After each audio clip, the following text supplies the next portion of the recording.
ಮನಸ್ಸಿಟ್ಟು ಬಂದಿರುವಂತಹ ಅತಿಥಿಗಳೇ, ಶಿಕ್ಷಕ ಬಂಧುಗಳೇ, ಮೊದಲಾಗಿ ಶಿಕ್ಷಕ ದಿನಾಚರಣೆಯ ಶುಭಾಶಯವನ್ನು ನಿಮ್ಮೊಂದಿಗೆ ಹಂಚಿಕೊಳ್ಳೋದಕ್ಕೆ ಬಯಸ್ತೇನೆ. ತಮ್ಮೆಲ್ಲರಿಗೂ ಗೊತ್ತಿರುವಂತೆ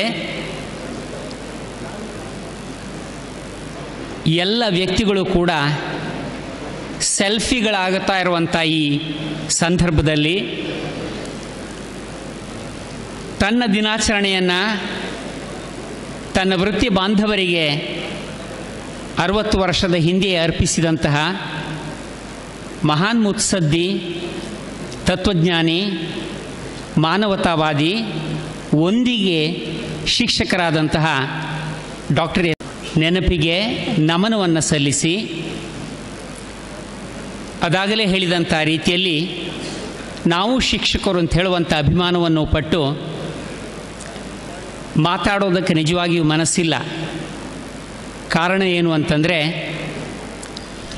ನಾವು ಬೆಳಗಿನಿಂದ ಸಂಜೆವರೆಗೆ ಮಕ್ಕಳನ್ನು ಹಗ್ಗ ಇಲ್ಲದೆಯೂ ಕೂಡ ಕಟ್ಟಿ ಹಾಕಿ ಬೆಳಗಿನಿಂದ ಸಂಜೆವರೆಗೆ ಅವರು ಪಡುವಂಥ ಪಾಡನ್ನು ಇದುವರೆಗೆ ಅರ್ಥ ಮಾಡಿಕೊಳ್ಳದೇ ಇದ್ದದ್ದಿದ್ದರೆ ಇವತ್ತು 10:15ರಿಂದ 12:45ರವರೆಗೆ ಚಡಪಡಿಸ್ತಾ ಇರುವಂಥದ್ದನ್ನು ನಾನು ಕಣ್ಣಾರೆ ನೋಡಿದ್ದೇನೆ.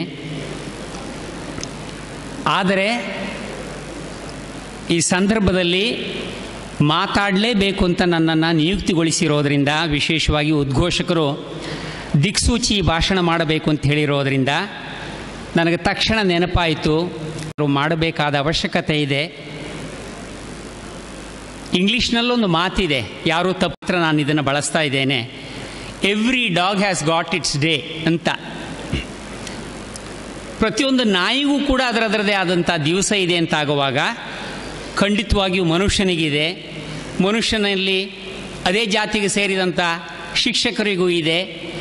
ಇನ್ನೂ ಒಂದು ವಿಷಯ ಇದೆ, ದುರ್ಜನಂ ಪ್ರಥಮಂ ವಂದ್ಯಂ ಅಂತ. ನಾವೆಲ್ಲ ಯಾತಕ್ಕೆ ಒಂದು ದಿವಸ ತಂಬಿಲ ಕೊಡುತ್ತೇವೆ ಅಥವಾ ಒಂದು ದಿವಸ ಕೋಲ ಮಾಡುತ್ತೇವೆ ಅಂತಂದರೆ ಭೀತಿಯಿಂದ ಮಾಡುತ್ತೇವೆ, ಯಾವುದೇ ತೊಂದರೆ ಕೊಡದೇ ಇರಲಿ ದೇವರೇ ಅಂತ ಹೇಳಿಕೊಂಡು ಮಾಡುತ್ತೇವೆ. ಈ ಶಿಕ್ಷಕರ ದಿನಾಚರಣೆಯನ್ನು ಆಚರಿಸ್ತಾ ಇದ್ದೇವೆಯೋ ಅಥವಾ ಶಿಕ್ಷಕರು, ಸಾರ್ವಜನಿಕರು, ಶಿಕ್ಷಣ ಇಲಾಖೆ, ಜನಪ್ರತಿನಿಧಿಗಳು ಎಲ್ಲ ಒಟ್ಟಿಗೆ ಸೇರಿ ನಡೆಸ್ತಾ ಇರುವಂಥ ಈ ಶಿಕ್ಷಕ ದಿನಾಚರಣೆಯನ್ನು ಅರ್ಥಪೂರ್ಣವಾಗಿ ಮಾಡುತ್ತೇವೆ ಅಂತ ಹೇಳುವಂಥ ವಿವೇಚನೆಯನ್ನು ನಾನು ನೀವು ಈಗ ಮಾಡಬೇಕಾಗಿದೆ. ಸಮಾಜ ಕೊಟ್ಟಿರುವಂಥ ಗೌರವ ಏನಿದೆ ಅದನ್ನು ಸ್ವೀಕರಿಸಿದ್ದೇವೆ. ಆದರೆ ಸಮಾಜ ಕೊಡುತ್ತಾ ಇರುವಂಥ ಗೌರವಕ್ಕೆ ನಾವು ಪಾತ್ರರು ಅಂತ ಹೇಳುವಂಥ ಆತ್ಮಾವಲೋಕನ ಕೂಡ ಈ ದಿವಸ ಮಾಡಿಕೊಳ್ಳಬೇಕಾದಂಥ ಅವಶ್ಯಕತೆ. ತಕ್ಷಣ ನಾವೆಲ್ಲರೂ ಉಬ್ಬಿ ಬಿಡುತ್ತೇವೆ. ಆದರೆ ಒಬ್ಬ ಪಯಣಿಗ ಯಾವ ರೀತಿಯಲ್ಲಿ ತನ್ನ ನೋಟವನ್ನು ಎದುರಿಗೆ ನೆಟ್ಟಿರುತ್ತಾನೋ ಅದೇ ರೀತಿಯಲ್ಲಿ ಆಗಾಗ ಭುಜದ ಹಿಂದೆ ತನ್ನ ದೃಷ್ಟಿಯನ್ನು ಹಾಯಿಸಬೇಕು. ಕ್ರಮಿಸಿದಂಥ ದಾರಿ ಯಾವುದು, ಕ್ರಮಿಸಬೇಕಾದಂಥ ದೂರ ಯಾವುದು ಅಂತ ಹೇಳುವಂಥದ್ದು. ಅಂಥ ಸಂದರ್ಭದಲ್ಲಿ ನೀವು ನಾನು ಇದ್ದೇವೆ. ಹಿಂದೊಮ್ಮೆ ದೀಕ್ಷೆಯಾಗಿ ಶಿಕ್ಷಕ ವೃತ್ತಿಯನ್ನು ಪಡೆದಂತಹ ಕಾಲ ಇತ್ತು, ಹೌದು.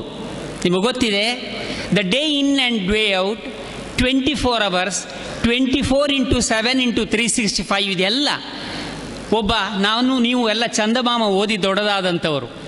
ಕಷ್ಟ ಬಂದ ಸಂದರ್ಭದಲ್ಲಿ ರಾಜನೂ ಕೂಡ ಅರಣ್ಯಕ್ಕೆ ದೌಡಾಯಿಸ್ತಾ ಇದ್ದ. ಯಾತಕ್ಕಂತಂದರೆ ಮರದ ಕೆಳಗೋ ಮರದ ಮೇಲೋ ಮಹಾಮುನಿ ಕೂತಿದ್ದಾನೆ, ಹಾಗೂ ಅವನಲ್ಲಿ ನನ್ನ ವಿಜ್ಞಾಪನೆಯನ್ನು ಮಾಡಿಕೊಂಡದ್ದಿದ್ದರೆ ಸಮಸ್ಯೆ ಪರಿಹಾರ ಆಗುತ್ತದೆ ಅಂತ ಹೇಳಿಕೊಂಡು ಗುರುವಿನ ಸ್ಥಾನದಲ್ಲಿದ್ದಂತಹ ಋಷಿಯನ್ನು ಅಪಾಯಿಂಟ್ಮೆಂಟ್ ಕೇಳಿ ಹೋದದ್ದಲ್ಲ, ಬೇಕಾದಾಗಲೆಲ್ಲ ಹೋದಂಥ ಸಂದರ್ಭ ಏನಿದೆ ಅವರೆಲ್ಲ ದೀಕ್ಷೆಯಾಗಿ ತೆಗೆದುಕೊಂಡಂಥವರು.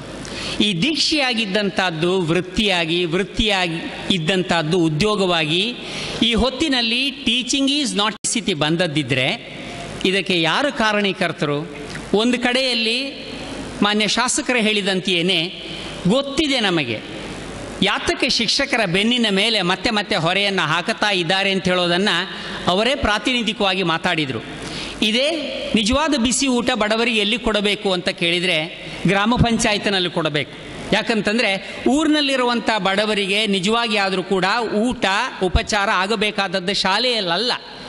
ಆದರೆ ಶಾಲೆಯಲ್ಲಿ ಯಾತಕ್ಕಾಗುತ್ತಾ ಇದೆ ಅಂತಂದರೆ ಅದರ ನೆಟ್ವರ್ಕ್ ಇವತ್ತಿಗೂ ಕೂಡ ಸುಭದ್ರವಾಗಿದೆ, ಸುರಕ್ಷಿತವಾಗಿದೆ ಅಂತ ಒಂದಾದದ್ದಿದ್ದರೆ ಬರ್ನಾರ್ಡ್ ಶಾ ಹೇಳಿರ್ಬೋದು, those who can do, those who can't teach ಅಂತ. ಯಾರು ಮಾಡೋದಕ್ಕಾಗುತ್ತದೆ ಅವರು ಮಾಡುತ್ತಾರೆ, ಮಾಡೋದಕ್ಕಾಗದೇ ಇರುವಂಥ ವ್ಯಕ್ತಿ ಪಾಠ ಮಾಡುತ್ತಾನೆ ಅಂತ ಹೇಳಿದ್ದಿದ್ರೂ ಕೂಡ ವಿಷಯ ಈ ಮಕ್ಕಳನ್ನು ತಮ್ಮ ಮಕ್ಕಳಂತೆ ಅವರಿಗೆ ಹಾಲು, ಮೊಟ್ಟೆ, ತರಕಾರಿ, ಕಡಲೆ ಇನ್ನೇನಿದೆ ಅದೆಲ್ಲವನ್ನು ಸುಸೂತ್ರವಾಗಿ ಹಂಚುತ್ತಾ ಇರುವಾಗ ಅಲ್ಲಿರುವಂಥ ಮಹಿಳಾ ಶಿಕ್ಷಕಿಯರು, ಪುರುಷ ಶಿಕ್ಷಕರು ಕೂಡ ತಮ್ಮ ಮನೆಯಲ್ಲಿ ತಮ್ಮ ಮಕ್ಕಳನ್ನು ಬಿಟ್ಟು ಬಂದಿರುತ್ತಾರೆ. ನಾನು ನೀವು ಶಾಲೆಗೆ ಹೋಗಿ ಇತರರ ಮಕ್ಕಳನ್ನು ನಮ್ಮ ಮಕ್ಕಳಂತೆ ನೋಡಿಕೊಳ್ಳೋದು ಯಾವ ಧೈರ್ಯದಿಂದ ಅಂತಂದರೆ, ನಾನು ಇತರರ ಮಕ್ಕಳನ್ನು ನೋಡಿಕೊಂಡದ್ದಿದ್ದರೆ ನನ್ನ ಮಗುವನ್ನು ನೋಡಿಕೊಳ್ಳೋದಕ್ಕೆ ಇನ್ಯಾರೂ ಇದ್ದಾರೆ ಅಂತ ಹೇಳೋದಕ್ಕಾಗಿ ಅಭಿಮಾನದಿಂದ ಹೇಳಿದರು. ಶಿಕ್ಷಕರ ಮಕ್ಕಳೆಲ್ಲ ಈಗಾಗಲೇ ಪರಿಚಯಿಸುವಂಥ ಸಂದರ್ಭದಲ್ಲಿ ಬಹಳ ಒಳ್ಳೆಯ ಮಾತನ್ನಾಡುತ್ತಾ ಪ್ರತಿಭಾನ್ವಿತರಾದಂಥ 2 ಮಕ್ಕಳಿದ್ದಾರೆ, 2.5 ಮಕ್ಕಳಿದ್ದಾರೆ, 3 ಮಕ್ಕಳಿದ್ದಾರೆ ಈ ಶಿಕ್ಷಕರಿಗೆ ಅಂತ ಹೇಳುವಂಥ ಸಂದರ್ಭದಲ್ಲಿ ಅವರು ಹೇಳಿದರು ಏನು ಅಂತಂದರೆ, ಶಿಕ್ಷಕರ ಮಕ್ಕಳಿಗೆ ಒಳ್ಳೆಯ ಶಿಕ್ಷಣ ಸಿಗುತ್ತದೆ ಅಂತ. ಅದು ಯಾತಕ್ಕಂತಂದರೆ ಎಷ್ಟೇ ಕೆಟ್ಟದಿರಲಿ, ನೀವು ನಾನು ಈ ಸಂದರ್ಭದಲ್ಲಿ ಬೆಳಗ್ಗೆದ್ದು ವಾರ್ತಾಪತ್ರಿಕೆಗಳನ್ನು ಓದಿದ್ದಿದ್ರೆ ಅಲ್ಲೆಲ್ಲ ಆಗುತ್ತಾ ಇರುವಂಥ ಅನಾಚಾರಗಳೇನಿದ್ದಾವೆ, ದುರಾಚಾರಗಳು ಒಂದು ಕಡೆಯಲ್ಲಿ ಇದ್ದದ್ದಿದ್ರೂ ಕೂಡ ಒಳ್ಳೆತನ ಇವತ್ತಿಗೂ ಕೂಡ ಇದೆ. The essential goodness of man is still there and we need to celebrate it. ಆಗ್ತಾ ಇರುವಂಥದ್ದು ಏನು ಅಂತಂದರೆ, ನಿಮಗೆ ಗೊತ್ತಿದೆ, ಒಂದು ಪುನಃ ಇಂಗ್ಲೀಷ್ನಲ್ಲೇ ಒಂದು ಮಾತಿದೆ, don't waste your time in discussing what a good man should B one. ಒಳ್ಳೆ ಮನುಷ್ಯ ಹೇಗಿರಬೇಕು ಅಂತ ಹೇಳಿಕೊಂಡು ನೀವು ಅನಾವಶ್ಯಕವಾಗಿ ಚರ್ಚೆ ಮಾಡ್ತಾ ಹೋಗಬೇಡಿ. ಒಳ್ಳೆ ಮನುಷ್ಯ ನೀನೇ ನೇರವಾಗಿ ಆಗಿಬಿಡು ಅಂತ ಹೇಳಿಕೊಂಡು. ಒಳ್ಳೆ ಶಿಕ್ಷಕನ ಬಗ್ಗೆಯೂ ಕೂಡ ನಾನು ಹೇಳ್ತಾ ಇರುವಂಥ ಮಾತಿದ್ದೇನೆ, ಹಾಗಾಗಬೇಕು ಹೀಗಾಗಬೇಕು ಅಂತ ಹೇಳೋದಕ್ಕಿಂತ ನೇರವಾಗಿ ಅದನ್ನು ದೀಕ್ಷೆಯಾಗಿ ತೆಗೆದುಕೊಂಡು ಒಳ್ಳೆಯ ಶಿಕ್ಷಕನಾದ ಅಂತಾದದ್ದಿದ್ದರೆ ಅದನ್ನು ಡಿಫೈನ್ ಮಾಡೋದಕ್ಕೆ ಆಗೋದಿಲ್ಲ. ಪ್ರತಿಯೊಬ್ಬರೂ ಕೂಡ ಅವರವರದೇ ಆದಂಥ ರೀತಿಯಲ್ಲಿ ಉತ್ತಮ ಶಿಕ್ಷಕ ಆಗೋದಕ್ಕೆ ಸಾಧ್ಯತೆ ಇರುವಂಥ ಈ ಸಂದರ್ಭದಲ್ಲಿ ನಾನು ನಿವಹರಿಸ್ತೇವೆ ಅಂತ ಹೇಳೋದರ ಬಗ್ಗೆ ಇವತ್ತು ವಿವೇಚನೆ ನಡೆಸಬೇಕು. ಒಂದು, ನಮ್ಮ ಸಮಾಜಕ್ಕೆ ಬಂದಿರುವಂಥ ಒಂದು ದೊಡ್ಡ ತೊಡಕು ಏನು ಅಂತಂದರೆ ಯಶಸ್ಸನ್ನು ಅತ್ಯಂತ ಸಂಭ್ರಮದಿಂದ ನೋಡುವಂಥದ್ದು. ಎಲ್ಲಿ ಹೋದರಲ್ಲಿ ಸೆಲೆಬ್ರೇಟಿಂಗ್ ದ ಸಕ್ಸಸ್ ಅಂತ ಹೇಳುವಂಥದ್ದು ಒಂದೇನಿದೆ. ನಾನು ನೀವು ತರಗತಿಯಲ್ಲಿ ಶಾಲೆಯಲ್ಲಿ ಮಾಡುತ್ತಾ ಇರುವಂಥ ತಪ್ಪು ಇದೆ. 100 ವಿದ್ಯಾರ್ಥಿಗಳು ತರಗತಿಯಲ್ಲಿದ್ದಾರೆ ಅಂತ ಆದದ್ದಿದ್ದರೆ ಒಬ್ಬನನ್ನು ಮಾತ್ರ ವಿಜೇತ ಅಂತ ಗುರುತಿಸಿ 99 ಜನರನ್ನು ನಿಜವಾಗಿ ಆದರೂ ಕೂಡ ನಿರಾಶರನ್ನಾಗಿ ಮಾಡುತ್ತಾ ಇರುವಂಥ ಹೈಲಿ ಕಾಂಪಿಟೇಟಿವ್ ವರ್ಲ್ಡ್ ಏನಿದೆ, ಇದರಲ್ಲಿ ಮತ್ತೆ ಮತ್ತೆ ಕೇಳಿಬರುವಂಥ ಪಾಠ ಏನು ಅಂತಂದರೆ celebrate success, give the success stories. ಅವರಿಗೆಲ್ಲ ಯಶಸ್ಸನ್ನು ಪಡಿತಾನೆ ಬರುತ್ತಾರೆ ಅಂತ ನನಗೆ ಕಾಣುತ್ತಾ ಇರುವಂಥದ್ದು. ಮನೆಯಲ್ಲೂ ಕೂಡ ಹೆತ್ತವರು ಅವರಿಗೆ ನಿಜವಾಗಿ ಆದರೂ ಹೆತ್ತವರ ಜವಾಬ್ದಾರಿಯನ್ನು ವಹಿಸದೇ ಇರುವಂಥ ಈ ಸಂದರ್ಭದಲ್ಲಿ ವೈ ಡು ಐ ಸೇ, ಮೊನ್ನೆ ಅಷ್ಟೇ ನೀವೆಲ್ಲ ನಿನ್ನೆ ಪೇಪರ್ ಓದಿರಬಹುದು, ಒಬ್ಬ ಹುಡುಗ ಲೀವ್ ನೋಟನ್ನು ತರುವಾಗ my mother is playing like a Indrani Mukherjee ಅಂತ ಬರಿತಾನೆ ಅಂತ ಆದದ್ದಿದ್ರೆ ನನ್ನಮ್ಮ ಯಾಕೋ ಏನೋ ಇಂದ್ರಾಣಿ ಮುಖರ್ಜಿಯಾಗಿ ಆಡುತ್ತಾಳೆ ಅಂತ ಹೇಳಿಕೊಂಡು 7ನೇ ತರಗತಿಯ ಒಬ್ಬ ವಿದ್ಯಾರ್ಥಿ ಲೀವ್ ನೋಟನ್ನು ತಂದು ತೋರಿಸ್ತಾನೆ ಅಂತ ಆದದಿದ್ದರೆ ಈ ಮಗುವಿಗೆ ಅಪ್ಪನಲ್ಲಿ ಹೇಳೋದಕ್ಕಾಗಲಿಲ್ಲ, ಅಮ್ಮನಲ್ಲಿ ಹೇಳೋದಕ್ಕಾಗಲಿಲ್ಲ, ನೆರೆಕೆರೆಯವರಲ್ಲಿ ಹೇಳೋದಕ್ಕಾಗಲಿಲ್ಲ, ಟೀಚರಲ್ಲಿ ಬಂದು ಹೇಳಿತಲ್ಲ ಇದನ್ನು ನಿಜವಾಗಿ ಆದರೂ ಕೂಡ ನಾವು ಸೆಲೆಬ್ರೇಟ್ ಮಾಡಬೇಕಾದಂಥದ್ದು. ಮಕ್ಕಳಿಗೆ ನಿಮಗೆ ಗೊತ್ತಿದೆ ಆ ಸೌಭಾಗ್ಯ ಇಲ್ಲ. ಸಂಜೆ ಹೊತ್ತಿಗೆ ಹೋದಾಗ ಅಪ್ಪನಿಗಾಗಲಿ ಅಮ್ಮನಿಗಾಗಲಿ ಕಣ್ಣಲ್ಲಿ ಕಣ್ಣಿಟ್ಟು ಮಾತಾಡುವಂಥ ಪರಿಸ್ಥಿತಿ ಮನೆಯಲ್ಲಿಲ್ಲ. ಡೈನಿಂಗ್ ಟೇಬಲ್ನಲ್ಲಿ ಇಟ್ಟಿರ್ತಾರೆ ಬೆಳಿಗ್ಗೆನೆ. ಮಗು ಆ ಕಡೆಯಿಂದ ಬೀಗದ ಕೈ ತಂದು ಓಪನ್ ಮಾಡಿ ಬೆಳಿಗ್ಗೆ ಅಮ್ಮ ಇಟ್ಟಂಥ ಹಾಲು ಹಾಗೂ ಬ್ರೆಡ್ಡನ್ನು ತಿಂದು ಅಮ್ಮ ಬರತಾಳೆಯೇ ಅಪ್ಪ ಬರತಾನೆ ಅಂತ ಕಾಯ್ತಾ ಕೂತ್ಕೊಳ್ಳಬೇಕು. ಅಥವಾ ಸಂಜೆಯೂ ಕೂಡ ಅವರವರಿಗೆ ಅನುಗುಣವಾಗಿ ಅವರವರ ಕ್ಯಾಲೆಂಡರಿಗೆ ಅನುಗುಣವಾಗಿ ಶೆಡ್ಯೂಲಿಗೆ ಅನುಗುಣವಾಗಿ ಆಹಾರ ಸೇವನೆ ಇತ್ಯಾದಿ ಮಾಡಬೇಕು ಅಂತ ಆದದ್ದಿದ್ದರೆ do we have any time to look into the eyes of a child and then talk to it for 10 minutes every day. ಅಪ್ಪ ಜನ ಹೇಳ್ತಾ ಇದ್ದಾರೆ everything is degenerated in education ಅಂತ. ಸರಿ, ಸಮಾಜದಲ್ಲಿ ಎಲ್ಲವೂ ಭ್ರಷ್ಟ ಆಗುತ್ತಾ ಇರುವಂಥ ಸಂದರ್ಭದಲ್ಲಿ ವಿದ್ಯಾಕ್ಷೇತ್ರ ಒಂದು ಅತಿ ಪರಮ ಪವಿತ್ರವಾಗಿರೋದಕ್ಕೆ ಸಾಧ್ಯ ಇಲ್ಲ. ನಾನು ಅತ್ಯಂತ ಹೆಮ್ಮೆಯಿಂದ ಹೇಳಬೇಕಾದದ್ದು ಏನು ಅಂತಂದರೆ, ಕಡಿಮೆ ಭ್ರಷ್ಟವಾದದ್ದು ವಿದ್ಯಾಕ್ಷೇತ್ರ ಅಂತಾಗಿರೋದ್ರಿಂದ, ಅದಕ್ಕೆ ಸೇರಿಕೊಂಡಿರೋದ್ರಿಂದ ಈ ಹೊತ್ತಿಗೂ ಕೂಡ ಮಗುವಿಗೆ ಅಪ್ಪ ಅಮ್ಮ ಕೊಡದೇ ಇರುವಂತಹ ಇಮೋಷನಲ್ ಸಪೋರ್ಟನ್ನು ಟೀಚರ್ಸ್ ಕೊಡ್ತಾ ಇರೋದ್ರಿಂದಲೇ ಸರ್ಕಾರ ಹೇಳಿರುವಂಥದ್ದು 75% ಎಲಿಮೆಂಟ್ರಿಯಲ್ಲಿ ಟೀಚರ್ಸ್ ವಿಮೆನ್ ಟೀಚರ್ಸ್ ಆಗಬೇಕು ಅಂತ ಹೇಳಿಕೊಂಡು. ಯಾಕಂದ್ರೆ ಅವಶ್ಯಕತೆ ಏನಿದೆ ಇದನ್ನು ಪೂರೈಸೋದಕ್ಕಾಗದೇ ಇರುವಂಥ, ಹಾಗೂ ಅಪ್ಪನ ಹತ್ರ ನಿಮಗೂ ಗೊತ್ತಿದೆ, ಮಗು ಮನೆಗೆ ಬಂದ ತಕ್ಷಣ ಚೀಲ ಇಡೋದಕ್ಕಿಂತ ಮುಂಚಿದೆ ನೀವು ಕೇಳುವಂಥದ್ದೇನು ಅಂತಂದರೆ ಹೋಮ್ವರ್ಕ್ ಏನಿದೆ ಅಂತ. ಅದು ನಿಜವಾಗಿ ಆದರೂ ಒಂದು ಸಲ ಬಿಡುಗಡೆ ಹೊಂದಿ ಬಂದೆ ಶಾಲೆಯಿಂದ ಅಂತ ಹೇಳಿಕೊಂಡು ಬಂದದ್ದಿದ್ರೆ, here is a second teacher and a worse one in fact, because she is not trained to be a teacher. ಹಾಗೂ ಈ ಹೊತ್ತಿನಲ್ಲಿ ಮಕ್ಕಳಲ್ಲಿ ನಾವು ಸೃಷ್ಟಿ ಮಾಡುತ್ತಾ ಇರುವಂತಹ ಈ ಒತ್ತಡ ಏನಿದೆ, ನೀವು ಸಮಾಜ ಒಟ್ಟು ಸೇರಿ ಮಕ್ಕಳ ಚೈಲ್ಡ್ಹುಡ್ಡನ್ನು ಕಳೆದು ಹಾಕಿದ್ದೇವೆ.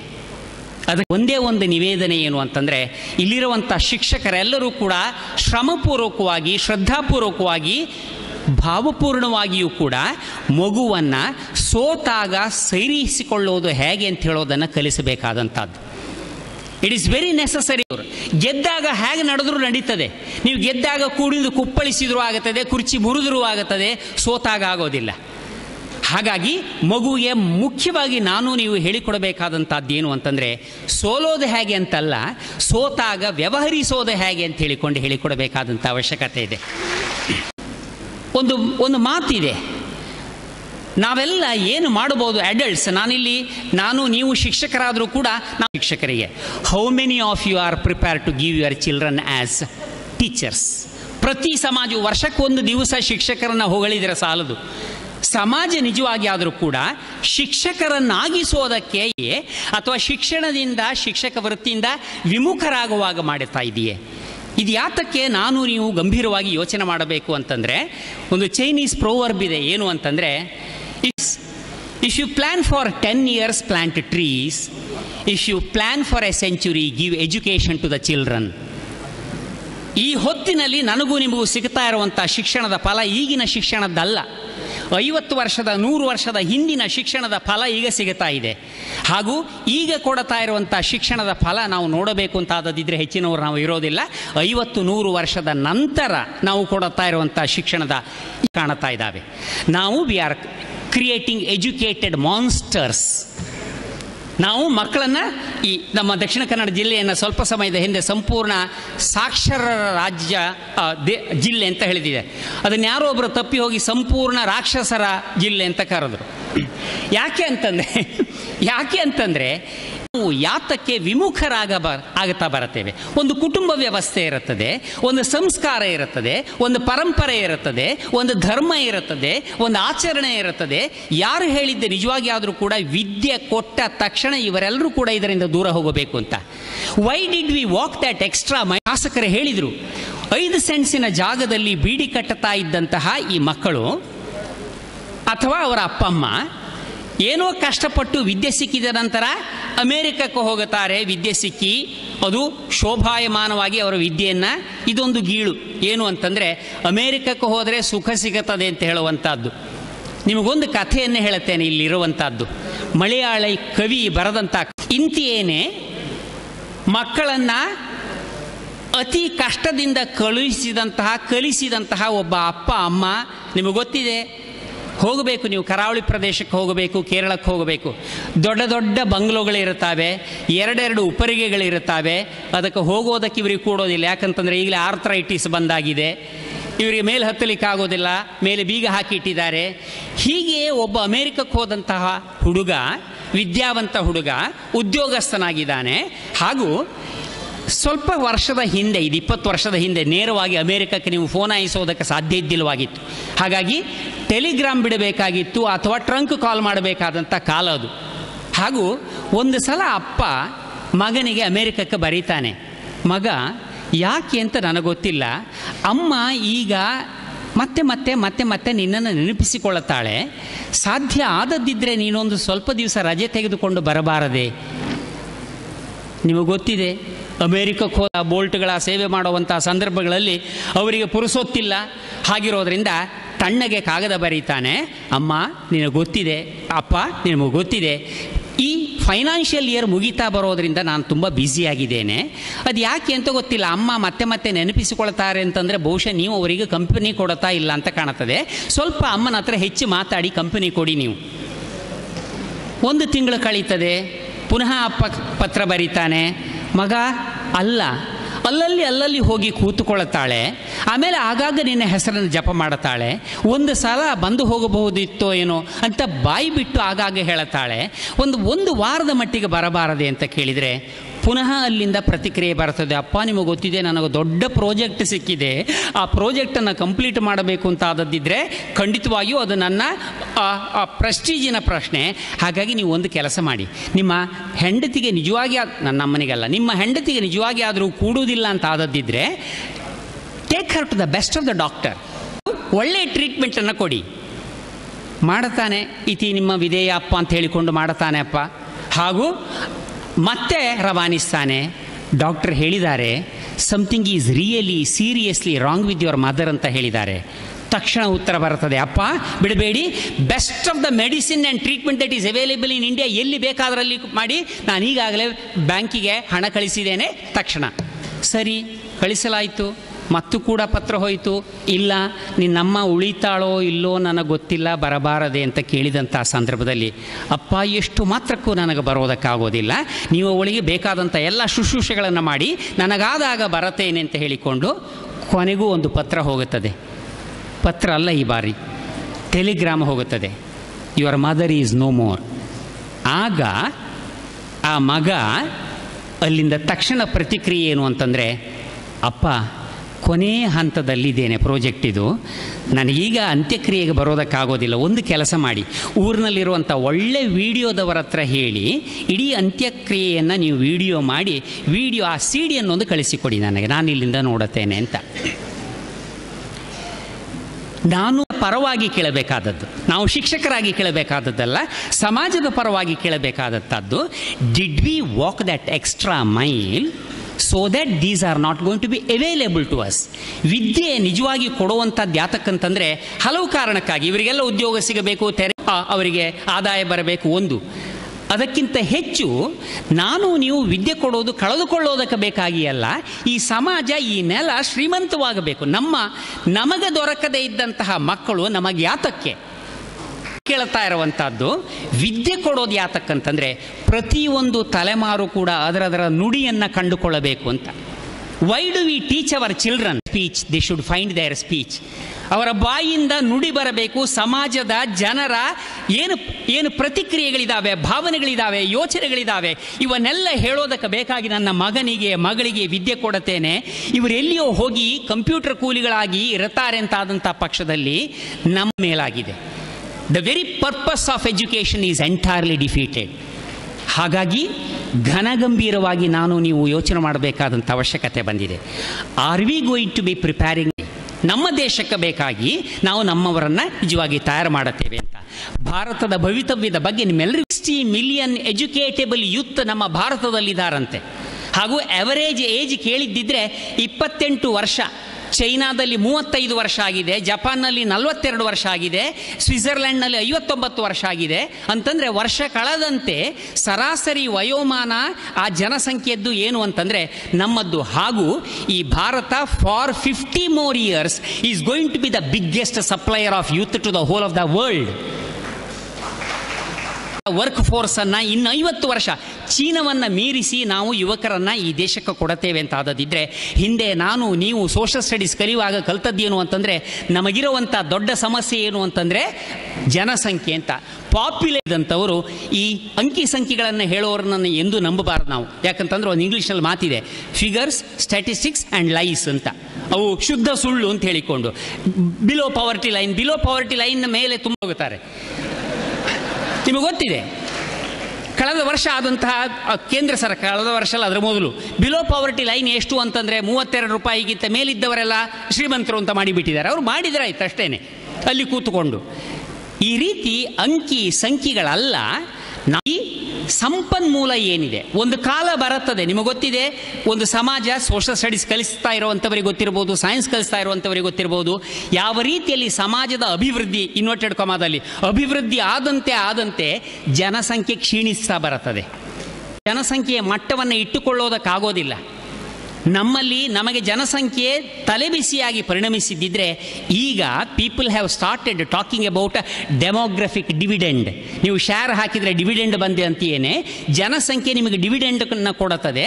ಆದರೆ ನಾವೆಲ್ಲ ಫಸ್ಟಿಗೆ ಕೇಳಬೇಕಾದಂಥದ್ದು, ಮೊದಲಿಗೆ ಕೇಳಬೇಕಾದಂಥದ್ದು, ಒಬ್ಬ ಯುವಕ ಇದ್ದಾನೆ, ಈ ಯುವಕ ಏನನ್ನಾದರೂ ಉತ್ಪಾದನೆ ಮಾಡುತ್ತಾ ಇದ್ದಾನೆಯೇ, ಕನಿಷ್ಠ ಪಕ್ಷ ಸೇವೆಗೆ ದೊರಕುತ್ತಾ ಇದ್ದಾನೆ ಅಂತ ಕೇಳಿಕೊಳ್ಳಬೇಕಾದಂಥದ್ದು. ಏನೇ ಇದ್ದದಿದ್ರೂ ಕೂಡ ಅಂಥ ಕಾಲ ಇದು. ನೀವು ಒಟ್ಟಿಗೆ ಸೇರಿ ಒಂದು ದೀಕ್ಷೆಯನ್ನು ಕೈಗೊಳ್ಳಬೇಕಾಗಿದೆ. ಹಿಂದಿನ ಕಾಲದಲ್ಲಿ ಗುರು ಹೇಗಿದ್ದ ಅಂತಂದರೆ ಶಿಷ್ಯನ ಚಿತ್ತ ಅಪಹಾರಕನಾಗಿದ್ದ ಅಂತ ಕಾಣುತ್ತದೆ. ಈಗ ನಿಮಗೆ ಗೊತ್ತಿದೆ, ವಿತ್ತ ಅಪಹಾರಕರು ಈ ಎಲ್ಲ ಆ ಹೆಸರಿನಲ್ಲಿ ಇರುವಂಥದ್ದಿದ್ದದಿದ್ದರೆ ಚಿತ್ತವನ್ನು ಅಪಹರಿಸುವಷ್ಟು ಆ ಆಕರ್ಷಣೆ ಅವರಿಗೆ ಇರಬೇಕಾದಂಥ ಅವಶ್ಯಕತೆ ಇತ್ತು. ಎಲ್ಲಕ್ಕಿಂತ ಹೆಚ್ಚು ಮನೆಯಲ್ಲಿ ಇಲ್ಲೆಲ್ಲ ಹಿರಿಯರಿದ್ದೀರಿ, ನೀವು ಎಲ್ಲ ಇದ್ದೀರಿ. ನಾನು ಕೇಳಿಕೊಳ್ತಾ ಇರುವಂಥದ್ದು, ನಾನು ನಮ್ಮ ಬಾಲ್ಯದಲ್ಲಿ ಕೆಲವು ಆದರ್ಶ ವ್ಯಕ್ತಿಗಳನ್ನಾದರೂ ಹುಡುಕೋದಕ್ಕೆ ಸಾಧ್ಯ ಇತ್ತು. ಆಯ್ತಾ ಇದ್ದಾರೆ. ಅಬ್ದುಲ್ ಕಲಾಮನನ್ನು ಆದರ್ಶ ವ್ಯಕ್ತಿ ಅಂತ ಕರೆದುಕೊಂಡಂಥವರಿಗೆ ಹಿ ಡೈಡ್ ಇನ್ ಹಾರ್ನೆಸ್. ಆ ಥರದಲ್ಲೇ ಯಾರನ್ನಾದರೂ ಆದರ್ಶವಾಗಿ ನಮ್ಮ ಎಳವೆಯಲ್ಲಿ ಕೆಲವರನ್ನು ಇವರಂತೆ ಬದುಕಬೇಕು ಅಂತ ನಮಗೆ we had the privilege of finding some models. ಈಗ ಸಮಾಜದಲ್ಲಿ ಮಾಡೆಲ್ಸ್ ಸಿಗ್ತಾ ಇಲ್ಲ, ಮಾಡೆಲ್ ಸಿಗುತ್ತಾರೆ ಮಾತ್ರ ಬೇರೆ. ಇಂಥ ಸಂದರ್ಭದಲ್ಲಿ ನೀವು ನೆನಪಿಟ್ಟುಕೊಳ್ಳಬೇಕಾದದ್ದು ಏನು ಅಂತಂದರೆ, ಯದ್ಯದಾಚರತಿ ಶ್ರೇಷ್ಠ ತತ್ತ ದೇವೇತರೋ ಜನಾಃ. ಜನ ಹುಂಬರು ಯಾತಕ್ಕೆ ಅಂತಂದರೆ, ಅವರು ಸಮಾಜದಲ್ಲಿ ಶ್ರೇಷ್ಠರು ಅಂತ ಕಂಡುಕೊಂಡವರು ಹೇಳಿಕೊಂಡವರು ಏನಿದ್ದಾರೆ ಅವರನ್ನು ಬ್ಲೈಂಡ್ಲಿ ಅನುಕರಿಸ್ತಾರೆ. ಹಾಗಾಗಿ ಪುನಃ don't waste your time in actually prescribed to others what a good man should be. ಒಳ್ಳೆ ಮನುಷ್ಯ ಹೇಗಿರಬೇಕು ಅಂತ ಹೇಳಿಕೊಂಡು ಇನ್ನೊಬ್ಬರಿಗೆ ನೀವು ಪಾಠ ಹೇಳೋದಕ್ಕೆ ಹೋಗಬೇಡಿ. ಶಾ ಹೇಳಿದಾಗೆ be a good man yourself. ಯಾತಕ್ಕಂತಂದರೆ ಇವತ್ತು ನಾವು ಯಾವುದನ್ನು ಚಿಂತನೆ ಮಾಡುತ್ತಾ ಇದ್ದೇವೆ ಅಂತಂದರೆ, ಶಿಷ್ಯಾದಿಚ್ಛೇತ್ ಪರಾಜಯಂ. ಹೀಗೆ ನಿಜವಾಗಿ ಆದರೂ ಕೂಡ ಅರಿವು ಉಳಿದುಕೊಂಡಂಥದ್ದು, ಅರಿವು ನಿಜವಾಗಿ ಆದರೂ ಅಭಿವೃದ್ಧಿ ಹೊಂದಿದಂಥದ್ದು. ಈಗ ಶಿಕ್ಷಕರಾಗುತ್ತಾರೆ ಅಂತಾದದಿದ್ದರೆ 100ರಲ್ಲಿ 35 ಸಿಕ್ಕಿದವರು ಶಿಕ್ಷಕರಾದರೆ, ಅವರ 35 ಸಿಕ್ಕಿದರೆ ಮತ್ತೊಂದು ತಲೆಮಾರಿನವನು ಪಾಸ್ ಆಗುತ್ತಾನೆ. 0 ಬರಲಿಕ್ಕೆ ಹೆಚ್ಚು ತಲೆಮಾರು ಬೇಡ. 35% ಬಂದರೆ ಇನ್ನೊಂದು 4 ತಲೆಮಾರಿನಲ್ಲಿ. ಆದರೆ ಮರಿಬೇಡಿ, ನಮ್ಮ ಪರಂಪರೆ ಹೇಗಿತ್ತು ಅಂತಂದರೆ 6000 ವರ್ಷಗಳ ಹಿಂದೆ ಇದ್ದಂಥ ಉಪನಿಷತ್ತುಗಳು, ವೇದಗಳು ಇವತ್ತಿಗೂ ಕೂಡ, ಅಥವಾ ಬೈಬಲ್ ಕೊರಾನುಗಳು ಇವತ್ತಿಗೂ ಕೂಡ ಅದೇ ರೀತಿಯಲ್ಲಿ ಸ್ವರಭಾರದಲ್ಲಿ ಪಠಿಸೋದಕ್ಕಾಗುತ್ತದೆ ಅಂತಾದದಿದ್ದರೆ 100% ರವಾನಿಸಿದ್ದಾರೆ ಶಿಕ್ಷಕರು. ದೇ ಹ್ಯಾವ್ ಆ್ಯಕ್ಚುಲಿ ಟ್ರಾನ್ಸ್ಫರ್ಡ್ 100 ಇರಲಿಲ್ಲ, ಅಲ್ಲಿ ಲ್ಯಾಪ್ಸ್ ಇರಲಿಲ್ಲ. ಇದಕ್ಕೆ ನಾವು ಸಶಕ್ತರು ಅಂತ ನೋಡಬೇಕಾಗಿದೆ. ನೀವು ದೊಡ್ಡದಾಗುವಾಗ ಶಿಕ್ಷಕರನ್ನು ನೋಡಿ ಆದರ್ಶ ಶಿಕ್ಷಕರು ಅಂತಂದರೆ ಹೀಗಿರಬೇಕು ಅಂತ ಬಯಸಿದ್ದೇವೆ. Now you have an opportunity to become your own ideal teacher. ಮರೆತು ಹೋಗ್ತದೆ ಒಮ್ಮೊಮ್ಮೆ ಶಿಕ್ಷಕರು ಹಾಗಿರಬೇಕು ಹೀಗಿರಬೇಕು ಅಂತ ಹೇಳೋದು. ನಾವೆಲ್ಲ ಕಟ್ಟಿಕೊಂಡಂಥ ಕನಸು, ಆದರ್ಶಗಳೇನಿದ್ದಾವೆ, ಆದರ್ಶ ಶಿಕ್ಷಕರು ಅಂತಂದರೆ he should be a friend, philosopher, guide ಇತ್ಯಾದಿ ಹೇಳಿದ್ದೆಲ್ಲ ಇದೆಯಲ್ಲ. Now that you are a teacher, are you that ಅಂತ ಕೇಳಿದರೆ I am a great believer in education. ಯಾತಕ್ಕಂತಂದರೆ ಅರಿವೇ ನಿಜವಾಗಿ ಆದರೂ ಕೂಡ ಗುರು, ನಾನಲ್ಲ ಗುರು. ವ್ಯಕ್ತಿ ಸದೃಶಂ. ಜ್ಞಾನಕ್ಕೆ ಮಿಗಿಲಾದಂಥದ್ದು ಈ ಲೋಕದಲ್ಲಿಲ್ಲ. ಪರಮ ಪವಿತ್ರವಾದಂಥದ್ದು ಜ್ಞಾನ ಅಂತ ನಾವು ತಿಳಿದಂಥವರು ಈ ಹೊತ್ತಿನಲ್ಲಿ ಹಲವು ವಿಷಯಗಳು ಭ್ರಷ್ಟವಾದರೂ ಕೂಡ ಇನ್ನೂ ನಮಗೆ ಗೊತ್ತಿರುವಂಥದ್ದನ್ನು ರವಾನಿಸೋದರಿಂದ, you know what it has been said, in fact the destiny of the nation is being shaped in the classrooms ಅಂತ ಅದಕ್ಕೆ ಬೇಕಾಗಿ ಹೇಳಿದಂಥದ್ದು. ಅಲ್ಲಿ ನಾವು ಕೇಳಬೇಕು, do you really do something that is going to be shaping the destiny of your nation? ಇನ್ಯಾರು ಕೇಳೋದಕ್ಕಿಂತ ಮುಂಚೆ ನೀವು ತರಗತಿಗಳಲ್ಲಿ ಕೇಳಿಕೊಳ್ಬೇಕು, ನಾನು ನಿಜವಾಗಿ ಆದರೂ ಕೂಡ ದೇಶದ ಭವಿಷ್ಯವನ್ನು ರೂಪಿಸೋದರಲ್ಲಿ ಯಾವ ಥರದಲ್ಲಿ ಸಹಕರಿಸ್ತಾ ಇದ್ದೇನೆ, ಮುಂಚೂಣಿಯಲ್ಲಿದ್ದೇನೆ ಅಂತ ಕೇಳಿಕೊಳ್ಳಬೇಕಾದಂಥ ಅವಶ್ಯಕತೆ ಇದೆ. ಎಲ್ಲಿಯವರೆಗೆ ಮಾನವ ಜನಾಂಗ ಇರುತ್ತದೆ ಅಲ್ಲಿಯವರೆಗೆ ಅಧ್ಯಯನ ಅಧ್ಯಾಪನ ಇರುತ್ತದೆ. ಹಾಗೂ ಅಧ್ಯಯನ ಅಧ್ಯಾಪನ ಇರೋವರೆಗೆ ವ್ಯಕ್ತಿ ಇಲ್ಲದೇ ಇದ್ದದ್ದಿದ್ರೂ ಕೂಡ ಗುರು ಅಂತ ಹೇಳುವಂಥ ಕಲ್ಪನೆ ಇರುತ್ತದೆ. ಈ ಗುರುವಿಗೆ ಪುನಃ ವಂದಿಸ್ತಾ,